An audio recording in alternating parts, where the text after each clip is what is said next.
Welcome to one TV special focus. Khultabad పట్టణం ఛత్రపతి సంభాజీనగర్ నుంచి 25 కిలోమీటర్ల దూరంలో ఉంది. ఔరంగజేబు సమాధి ఇక్కడే ఉంది. దాన్ని కూల్చివేయాలనే డిమాండ్ ప్రస్తుతం ఊపందుకుంది. షేక్ ఇక్బాల్ కు ఈ ప్రాంతంలో పూలు ప్రసాదాలు అమ్ముకునే షాప్ ఉంది. కుల్తాబాద్ లో ఔరంగజేబు సమాధి ఉన్న ప్రాంతానికి మార్చి 13న బీబీసీ బృందం వెళ్లింది. అక్కడ పెద్ద సంఖ్యలో పోలీసులు ఉన్నారు. సమాధిని ఫోటోలు వీడియోలు తీయడంపై నిషేధం ఉందని పోలీసులు చెప్పారు.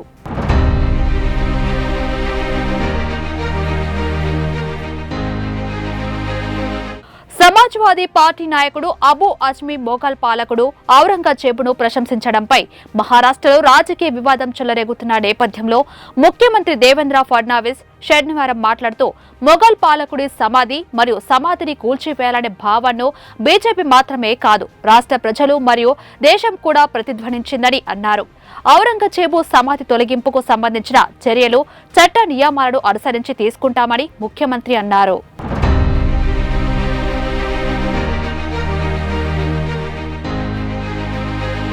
ఔరంగజేబు సమాధి ప్రవేశ ద్వారం దగ్గర ఒక బోర్డు ఉంది. ఇది రక్షిత స్మారక చిహ్నం. దీన్ని ధ్వంసం చేసిన లేదా పాడు చేసిన భారత పురావస్తు శాఖ చట్టం ప్రకారం 3 నెలల జైలు శిక్ష లేదా 5,000 రూపాయల జరిమానా లేదా 2 విధించవచ్చు అని దానిపై ఉంది.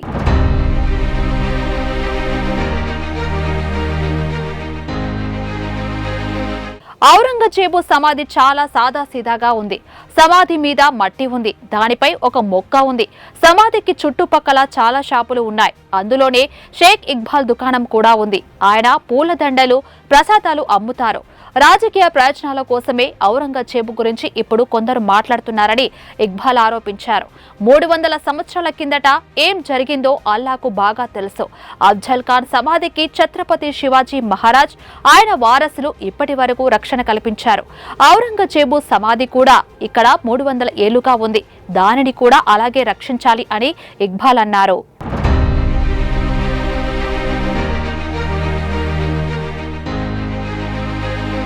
ఇక్కడే కుల్తాబాద్ పట్టణ మాజీ మేయర్ అడ్వకేట్ కూడా అయిన క్రైస్తుద్దీన్ ఓ బృందం కలిసింది. ఔరంగజేబు గురించి ఇంతకు ముందు వివాదం ఉంది, ఇప్పుడు కూడా జరుగుతుంది. కానీ చేస్తున్న కుల్తాబాద్ మతపరమైన చారిత్రక ప్రాధాన్యత ఉన్న ప్రాంతం. భద్రమారుతి ఆలయం ఇక్కడ ఒక ప్రసిద్ధ మతపరమైన ప్రదేశం. కుల్తాబాద్ ప్రాంతంలో గిరిజీదేవి దత్ ఆలయాలు ఉన్నాయి. అంతేకాదు సూఫీ ఉద్యమ సమయంలో కుల్తాబాద్ కీలక ప్రాంతంగా ఉండేది. దేశ విదేశాల నుంచి సూఫీలు ఈ ప్రదేశానికి వచ్చేవారు. చాలా మంది సమాధులు కుల్తాబాద్ లో ఉన్నాయి. హిందూ ముస్లిం ఐక్యతకు కుల్తాబాద్ చిహ్నంగా నిలిచిందని ఇక్కడి ముస్లిం వ్యాపారులు చెబుతున్నారు.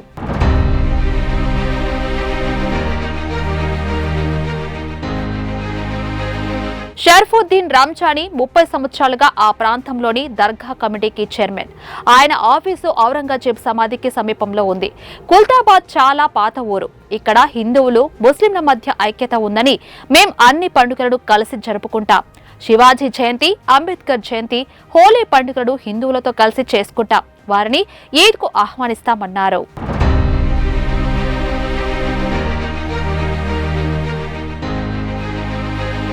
గత కొన్ని రోజులుగా ఔరంగజేబు ఆయన సమాధి గురించి రాజకీయ ప్రముఖులు వివాదాస్పద ప్రకటనలు చేస్తూ ఉన్నారు.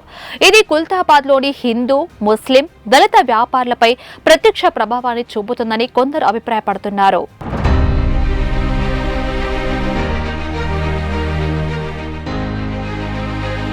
పదే పదే వివాదాస్పద వ్యాఖ్యలు చేస్తే అది ఇక్కడి స్థానిక ప్రజలకు నష్టం కలిగిస్తుందని క్రైస్తుద్దీన్ పేర్కొన్నారు.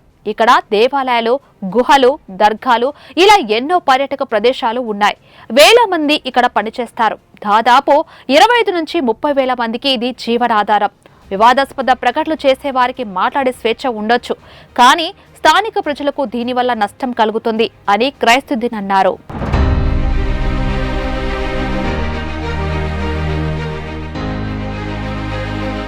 ఢిల్లీ చక్రవర్తి ఔరంగజేబు 1707లో మహారాష్ట్రలోని అహ్మదనగర్లో మరణించారు.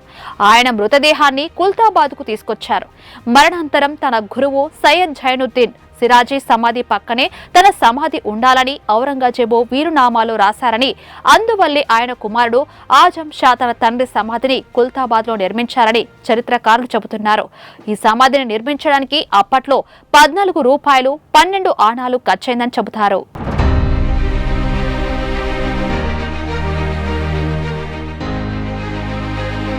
ఔరంగాబాద్ నుంచి 25 కిలోమీటర్ల దూరంలో ఉన్న కుల్తాబాద్ నగరంలో ఔరంగజేబు సమాధి ఉంది. ఢిల్లీని పాలించిన ఔరంగజేబు సమాధి మహారాష్ట్రలోని ఔరంగాబాద్కు ఎలా వచ్చింది అనే సందేహం కలుగమానదు.